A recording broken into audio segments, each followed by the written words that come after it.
Jesús Candelier Tejada, un nombre muy sonoro en este país, un hombre que fue director de la policía, entonces jefe se llamaba, pero antes de eso fue director de Foresta, fue un policía de alto rango, conocido por su severidad frente a la delincuencia.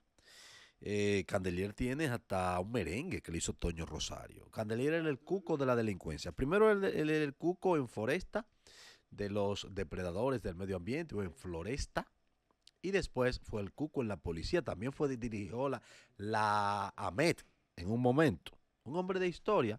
Bueno, pues Pedro de Jesús Candelier, después que fue pensionado de la policía, se metió a político. Lo mismo hizo el policía cuyo último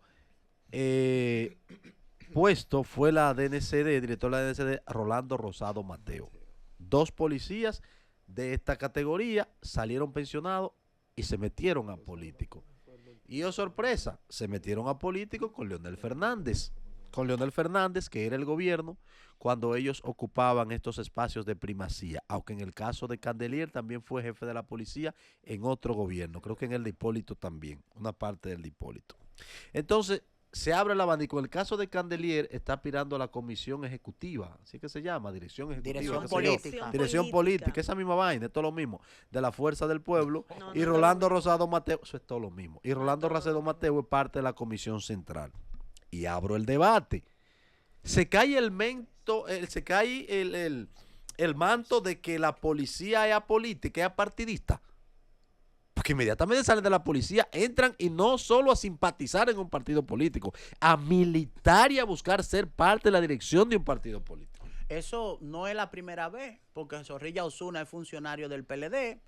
Soto Jiménez es un partido. Sí, era del PLD, ahora del PRM. Exacto. Soto Jiménez era del PRD, ahora hizo un partido. Lo que pasa es que ellos, la quinta. Lo que pasa es que ellos, su condición de militar, tomando en cuenta que después de sargento mayor, después de oficial, para oficial, ahí se necesita un ascenso, entonces ahí hay mucho cabildeo. Y dentro de ese cabildeo, eso te obliga a acercarte a una ala política y naturalmente tú vas creando vínculos con ese lado político y cuando tú te retiras, tú esperas el tiempo reglamentario y después como un ciudadano en pleno goce de tus derechos civiles, tú te agrupas en un partido político. Porque ahí es que está el secreto, que de primer teniente en adelante, los ascensos son por decreto y por recomendaciones. Entonces eso te obliga a un cabildeo y a un roce con la clase política. Si alguien te consigue, esos casos son políticos. Si alguien te consigue 2 rangos o 3 rangos, ya tú eres de él.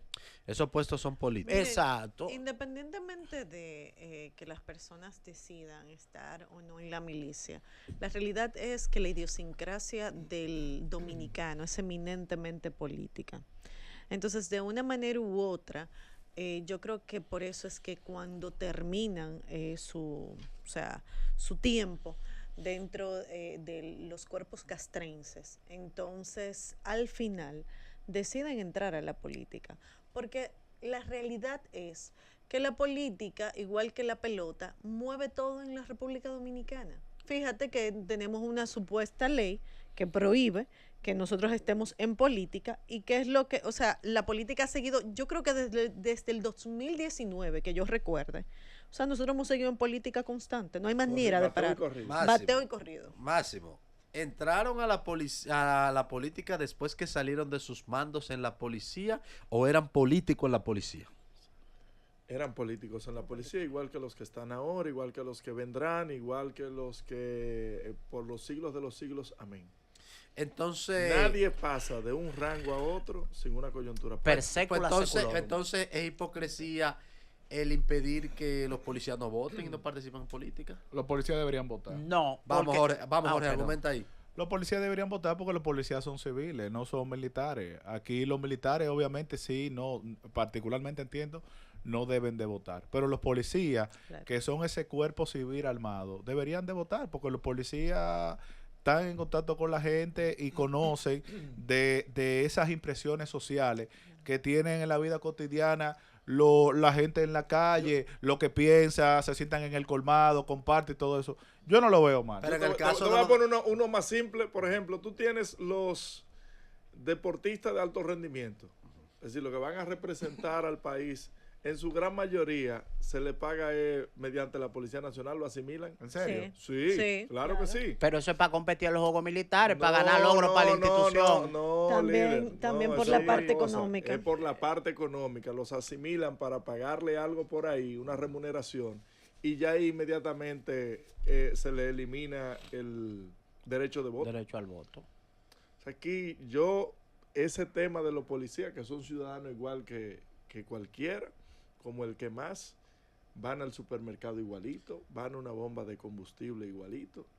Usted lo ve hablando de política igualito en la esquina, igualito. O sea que, y al final de ¿Usted cuentas, entiende que deberían votar también? Sí, hombre, que vote todo el mundo. No, los atletas de alto rendimiento no son solamente... Están votando los haitianos, líder. No, así no. Los atletas de alto rendimiento no solamente son en la policía, hay atletas de alto rendimiento en la Marina, en la Fuerza Aérea, en la Armada. Eso es para un asunto de los Juegos Militares para conseguir medallas para la institución. Hay atletas de alto rendimiento. Busca ver a qué institución pertenecía Juana Rendel. Busca ver a qué institución pertenecía el boxeador Héctor Julio Ávila. Busca a ver si no eran Fuerza Aérea y Ejército. Jonathan, no es menos cierto que lamentablemente, tú sabes que aquí no se le da el apoyo necesario y buscan el apoyo a través de ¿qué?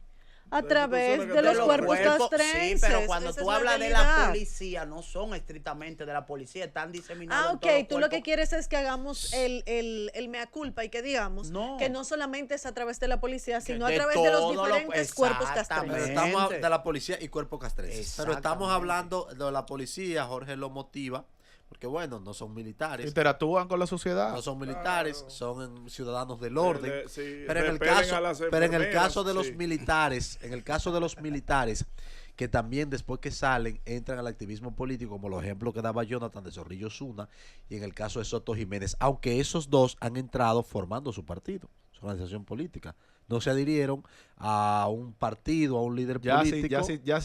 Después a Soto Jiménez, el señor Soto Jiménez, como tuvo 2 intentos de que le formalizaran su partido político, al parecer ya se rindió, y el presidente Fernández tuvo la distinción del año pasado, en plena campaña, de hacerlo miembro de la dirección central. Sí. En el caso del señor Candelier, había aspirado a alcalde de Santo Domingo Norte por un partido emergente, me parece que aspiró por el BIS, o no me acuerdo cuál otro partido, o cuál partido político. Entonces a él lo tomaron, a él el presidente Fernández tuvo la distinción de hacerlo parte de la dirección central de ese partido político. Ellos ahora entienden que tienen que dar el paso para ser miembro de la dirección política del Partido de la Fuerza del Pueblo. Pero Máximo lo dijo bien claro, en ese lenguaje de las milicias a veces es bastante difícil, que tienen que depender de un decreto de un político. Ojalá que nosotros lleguemos al momento donde tú subir de rango dependa meramente de tus capacidades, de tu formación y todo que tenga un tiempo y un proceso. Yo conozco personas que duraron hasta 20 y 25 años siendo coroneles y no consiguieron el decreto general sencillamente porque no eran del favor del político de turno del momento, y eso para mí no está bien, porque al final usted está obligando a que esos militares y esos policías se la tengan que buscar políticamente y tengan que deber políticamente algún tipo de favor. Y eso no está bien. O sea, usted va, independientemente de favoritismo, usted va a la cadena de sucesión de las Armadas de Estados Unidos, en el Pentágono y todo eso. Y esos tipos que son generales ahí, son unos tipos que tienen tradición, que han sido veteranos de guerra, que este hombre lo vamos a tomar en cuenta como jefe del Comando Sur, porque él fue a la guerra tal, él hizo esto, hizo este aporte, ha hecho estos cursos de inteligencia, fue paracaidista, fue lo que sea. O sea, tú tienes todo un background que te respalda, y sea el presidente republicano o demócrata, te toma en cuenta, pero aquí tristemente el asunto no en el papel es así, Jorge. Aquí el primer requisito para un ascenso es 4 años en el rango. Y hay una serie de elementos que en la medida que tú vas aumentando el rango, te van haciendo mayores requerimientos. Sin embargo, eso es el papel que dice así. Pero aquí hay gente que tienen 6 años en el rango y no son tomados en cuenta para el ascenso, a pesar de que su ascenso no sea por decreto, porque cuando es por decreto es una recomendación de alguien que esté cercano al presidente o que esté en los altos mandos militares. Pero aquí hay gente que tienen 7 y 8 años en el rango, que ya cumplieron el primer requisito, que son los 4 años. Ahora vamos a ver si los siguientes requisitos, que no tenga amonestación, y hay una serie de elementos que atrasan tu ascenso, a pesar de que aquí hay mucha gente que cumplen con todo y no lo ascienden, y hay otros que no cumplen con nada y ya son capitán en 5 años. Pero son amigos del político. Exactamente. Y hablando de políticos. Sí, eso es una larga discusión, y eso es lo que va a hacer que nuestras Fuerzas Armadas sean mejores. O sea, hay que despolitizar la Fuerza Armada y que nadie tenga que depender, salvo lo que no sea su background, lo que es la formación, es por ahí. Nosotros tenemos casos de los jefes de la Fuerza Armada que nunca han cogido una pistola, prácticamente, lo hemos tenido. Claro. Y eso es un problema. Pero ¿quiénes son esos? Pero hay que decirlo. Te genera malestar en los militares que son formados. Hay que decirlo también, ahora las Fuerzas Armadas son parte, en gran medida, de una ala política, que es la ala política de Hipólito Mejía. En este gobierno, las Fuerzas Armadas ha sido así, porque el jefe de las Fuerzas Armadas era Carlos Díaz Morfa, un hombre que, aunque es militar, pero que estuvo todo el tiempo al lado de Hipólito, y que de hecho estaba retirado hace mucho. Cuando Hipólito salió del poder, pidió su retiro, porque él era su compañero prácticamente, más que su jefe de escolta. Entonces, al final, hay un tema hasta de hipocresía ahí, de que no pueden votar, no pueden involucrarse en política, pero son políticos. Son políticos. Y hablando de políticos, Jorge, ¿qué fue lo...? Sí, dime. No, que antes de tú decir que no pueden involucrarse en política, porque cuando un presidente gana, lo primero que hace es que nombra su cuerpo militar y su cuerpo castrense. Entonces, son posiciones que son de hombre de confianza extrema tuyo. Tú sabes que el hombre que maneja la seguridad y todo lo tuyo es el ministro de la Fuerza Armada. Entonces, tú tienes que tener alguien con una afinidad contigo, una cercanía, una confianza, que tú sepas que no te va a armar un lío, que no te va a hacer un desorden ahí. ¿Y qué es lo que te da esa cercanía? El trabajo, el día a día, porque aquí la institucionalidad es muy débil. Si viene el PLD, quita lo que están y trae su cuerpo. Si viene el PRM, quítalo del PLD. O sea, el que venga va a traer su equipo y es normal. Es normal. No digo normal en el aspecto de que, porque la policía y los cuerpos castrenses son del que está y del que viene, pero los mandos están reservados para la gente que gozan de tu confianza y de tu cariño. Sobre todo en países donde de alguna manera todavía persisten esos tufos a golpe de Estado. Exacto. Que son protagonizados por las Fuerzas Armadas. Principalmente. Principalmente. O sea, aquí no tenemos gran historia de golpe de Estado, alcalde Juan Bosch. Y no hay espacio para que una naturaleza de eso vuelva, para que nada parecido vuelva a suceder. No hay riesgo de que vuelva a suceder. Ni siquiera de una subversión ciudadana hay riesgo aquí en el país. Gozamos de una paz social. Lo más cerca que tuvimos fue en el 19.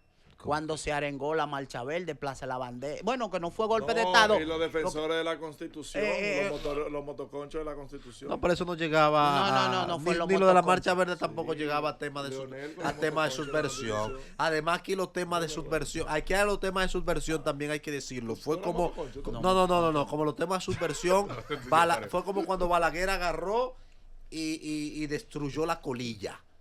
Aquí Balaguer frenó el posible nacimiento de esos grupos que pudieran más adelante arengar a una subversión o llamar a una subversión. Correcto. Esa es una realidad. Balaguer se encargó de eso en este país, de alguna manera de neutralizarlo. Les pagó neutralizarlo. Muy bien, los puso muy bien, les dio muchas tierras y les hizo rico a todos. De neutralizarlo, y también después se encargó de mantener. No hay uno solo retirado de esa época que haya morido en la y también le dio el espacio político para participar, porque aquí tú tenías ya como quizá el último reducto de ese tufo, aunque no per se, eran los corecatos. Y los corecatos empezaron a militar en política. La Carregato, la Mitsubishi. Eso es un relajo. Political.